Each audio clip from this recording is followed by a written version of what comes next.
Baik, selamat pagi. Kami dari kelompok 5 akan mempresentasikan hasil diskusi kami mengenai strategi pengembangan SIA. Perusahaan telah mengalami kesulitan-kesulitan ketika mengembangkan sebuah sistem informasi akuntansi. Permintaan pengembangan ada banyak, sehingga proyek menumpuk selama bertahun-tahun. Para pengguna merasa bahwa SIA yang baru tidak memenuhi kebutuhannya. Pengembangan berlangsung sangat lama, sehingga sistem tidak lagi memenuhi kebutuhan perusahaan. Para pengguna tidak mampu memspesifikasikan kebutuhan mereka karena mereka tidak mengetahui hal yang sebenarnya mereka membutuhkan atau mereka tidak dapat mengkomunikasikan kebutuhan ke para pengembangan sistem. Perusahaan sulit dibuat setelah persyaratan dibekukan. Jika para pengguna terus mengubah persyaratan, SIA mungkin tidak akan pernah selesai. Selanjutnya, membeli perangkat lunak. Perangkat lunak kalengan atau chain software, program yang dijual pada pasar terbuka untuk jangkauan luas pengguna dengan kebutuhan yang serupa. Sistem Turkey atau Turkey System yaitu perangkat lunak dan perangkat keras yang dijual dalam bentuk paket dengan vendor memasang sistem tersebut dan pengguna memutar kunci sering dibuat oleh vendor yang berspesialisasi dalam sebuah industri tertentu. Penyedia jasa aplikasi atau Application Service Providers ASP. Perusahaan yang mengantarkan perangkat lunak melalui internet, ASP memiliki dan menampung perangkat lunak tersebut. Pengguna mengakses perangkat lunak dari jarak jauh melalui internet. Kemudian, perusahaan yang membeli perangkat lunak SIA mengikuti siklus hidup pengembangan sistem atau System Development Life Cycle SDLC normal kecuali untuk hal berikut. Selama desain sistem konseptual, perusahaan menentukan apakah perangkat lunak yang memenuhi persyaratan SIA tersedia dan apabila tersedia apakah membelinya atau membuat sendiri. Beberapa langkah desain fisik, implementasi, dan konversi dapat diabaikan. Kemudian, memilih vendor. Vendor dipilih berdasarkan masukan dan konferensi majalah industri, internet, atau dari buku telepon. Memperoleh perangkat keras dan perangkat lunak. Permintaan untuk proposal atau request for proposal. Sebuah permintaan bagi para vendor agar menawarkan sebuah sistem untuk memenuhi kebutuhan khusus sebuah perusahaan. Penggunaan RFP penting karena menghemat waktu. Informasi yang sama disediakan bagi seluruh vendor, mengeliminasi wawancara dan pernyataan berulang. Menyederhanakan proses pembuatan keputusan. Seluruh respon ada dalam format yang sama dan didasarkan pada informasi yang sama. Mengurangi kesalahan. Kesempatan mengabaikan faktor-faktor penting dikurangi. Menghindari potensi untuk ketidaksepakatan. Kedua pihak memiliki ekspektasi yang sama dan informasi yang terkait dicatat. Mengevaluasi proposal dan memilih sebuah sistem. Masalah benchmark. Membandingkan sistem dengan menjalankan sebuah tugas, masukan, pemrosesan, dan keluaran pada sistem komputer yang berbeda dan mengevaluasi hasilnya. Penskoran poin. Mengevaluasi seluruh manfaat proposal vendor dengan menugaskan sebuah bobot untuk tiap kriteria evaluasi berdasarkan pentingnya. Penentuan biaya persyaratan. Membandingkan sistem berdasarkan biaya seluruh fitur yang diperlukan. Ketika perangkat lunak tidak memenuhi seluruh persyaratan, biaya pengembangan fitur-fitur yang tidak tersedia diestimasikan dan ditambahkan ke biayanya. Pengembangan oleh Departemen Sistem Informasi In-house. Perangkat lunak yang dibuat khusus. Perangkat lunak yang dikembangkan dan ditulis di dalam untuk memenuhi kebutuhan unik sebuah perusahaan tertentu. Ketika memanfaatkan pengembangan luar, perusahaan harus menjaga pengendalian terhadap proses pengembangan seperti berikut. Pertama, dengan cermat memilih pengembangan yang memiliki pengalaman dalam industri perusahaan dan pemahaman mendalam bagaimana perusahaan menjalankan bisnisnya. Kedua, menandatangani sebuah kontrak yang menegaskan dengan kuat hubungan antara perusahaan dan pengembang, memberikan tanggung jawab untuk memenuhi persyaratan pada sistem pengembang, dan mengizinkan produk dihentikan jika kondisi-kondisi utama tidak dipenuhi. Ketiga, merencanakan proyek secara detail dan secara berkala mengawasi setiap langkah dalam proses pengembangan. Keempat, berkomunikasi secara efektif dan berkala. Kelima, mengendalikan seluruh biaya dan meminimalkan aliran pengeluaran kas. Perangkat lunak yang dikembangkan penggunaan akhir. Komputasi pengguna akhir, pengembangan, penggunaan, dan pengendalian terus-menerus atas sistem informasi berbasis komputer oleh para pengguna. Berikut contoh pengembangan penggunaan akhir yang sesuai. Yang pertama, memuat informasi dari database perusahaan untuk menghasilkan laporan sederhana atau untuk menjawab query dalam satu waktu. Yang kedua, menjalankan analisis sensitivitas bagaimana jika atau analisis tersebut. Yang ketiga, mengembangkan aplikasi menggunakan perangkat lunak seperti spreadsheet atau sistem database. Yang keempat, menyiapkan jadwal seperti jadwal depresiasi dan amortisasi pinjaman. Berikutnya, keuntungan dan kerugian komputasi akhir (EUC) dan menawarkan keuntungan sebagai berikut.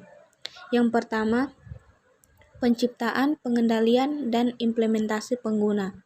Yang kedua, sistem yang memenuhi kebutuhan pengguna. Yang ketiga, ketepatan waktu. Yang keempat, membebaskan sumber data sistem. Yang kelima, fleksibilitas dan kemudahan penggunaan. Yang keenam, kesalahan logika dan pengembangan. Yang ketujuh, aplikasi yang diuji dengan tidak layak. Yang kedelapan, sistem yang tidak efisien. Yang kesembilan, sistem yang dikendalikan dan didokumentasikan dengan buruk. Yang kesepuluh, sistem yang tidak kompatibel. Kesebelas, duplikasi sistem dan data sumber daya yang terbuang. Dan yang terakhir, peningkatan biaya. Berikutnya, mengelola dan mengendalikan komputasi pengguna akhir. Para analis dan teknisi yang menjawab pertanyaan pegawai dengan tujuan mendorong, mendukung, mengarahkan, dan mengendalikan aktivitas pengguna akhir. Mengalihdayakan sistem. Pengalih-dayaan atau outsourcing adalah mempekerjakan sebuah perusahaan luar untuk menangani seluruh atau sebagian aktivitas pengolahan data organisasi. Keuntungan pengalih-dayaan. Beberapa keuntungan signifikan atas pengalih-dayaan yaitu sebuah solusi bisnis, pemanfaatan aset, akses pada keahlian yang lebih besar dan teknologi yang lebih baik, biaya yang lebih rendah, lebih sedikit waktu pengembangan, eliminasi penggunaan maksimal dan rendah. Selanjutnya, manajemen proses bisnis. Manajemen proses bisnis adalah rekayasa ulang proses bisnis atau business process reengineering (BPR), analisis dan desain ulang menyeluruh atas proses bisnis dan sistem informasi untuk mencapai peningkatan kinerja dramatis. Seringnya sebuah peristiwa yang drastis dan satu kali. Manajemen proses atau Business Process Management (BPM) adalah sebuah pendekatan sistematis untuk secara berkelanjutan meningkatkan dan mengoptimalkan proses bisnis. Sebuah peningkatan yang lebih bertahap dan difasilitasi oleh teknologi. Beberapa prinsip penting yang mendasari BPM adalah sebagai berikut. 1. Proses bisnis dapat menghasilkan keuntungan kompetitif, proses inovatif yang membantu bisnis merespon konsumen, pasar, dan peraturan yang berubah lebih cepat daripada kompetitor menciptakan keuntungan kompetitif. Kedua, proses bisnis harus dikelola dari ujung ke ujung.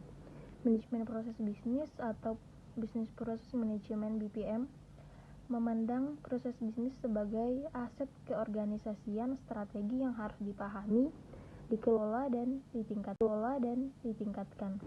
Ketiga, proses bisnis haruslah cekatan.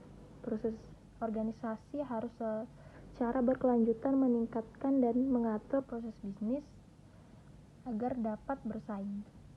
Keempat, proses bisnis haruslah selaras dengan strategi dan kebutuhan keorganisasian.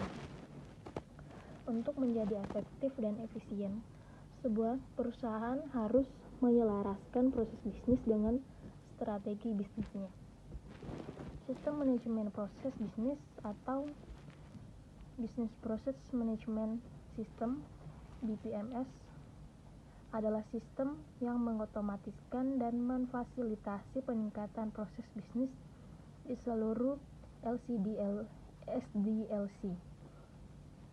Sistem manajemen proses bisnis BPMS memiliki 4 komponen utama berikut. Pertama, sebuah mesin proses untuk memodalkan dan menjalankan aplikasi termasuk aturan bisnis.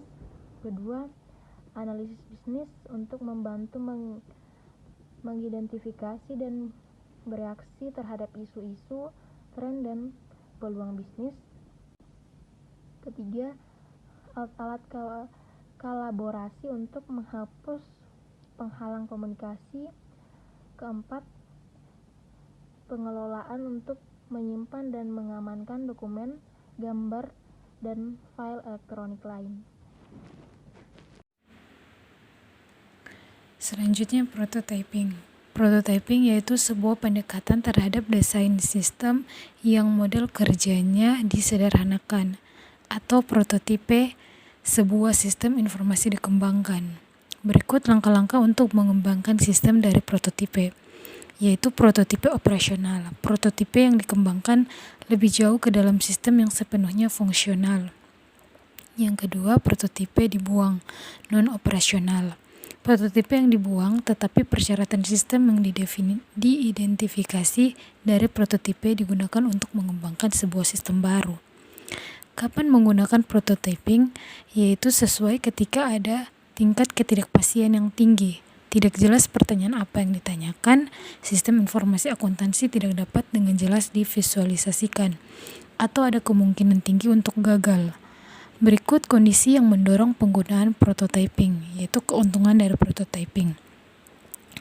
Keuntungan dari prototyping sebagai berikut. Yang pertama, definisi yang lebih baik atas kebutuhan pengguna. Yang kedua, keterlibatan dan kepuasan pengguna yang lebih tinggi. Yang ketiga, waktu pengembangan yang lebih cepat. Yang keempat, lebih sedikit kesalahan. Yang kelima, lebih banyak peluang bagi perubahan. Yang keenam, lebih murah. Adapun kerugian dari prototyping, yaitu sebagai berikut. Waktu penggunaan yang signifikan, penggunaan yang kurang efisien atas sumber daya sistem, pengujian dan dokumentasi yang tidak cukup, serta reaksi perilaku yang negatif.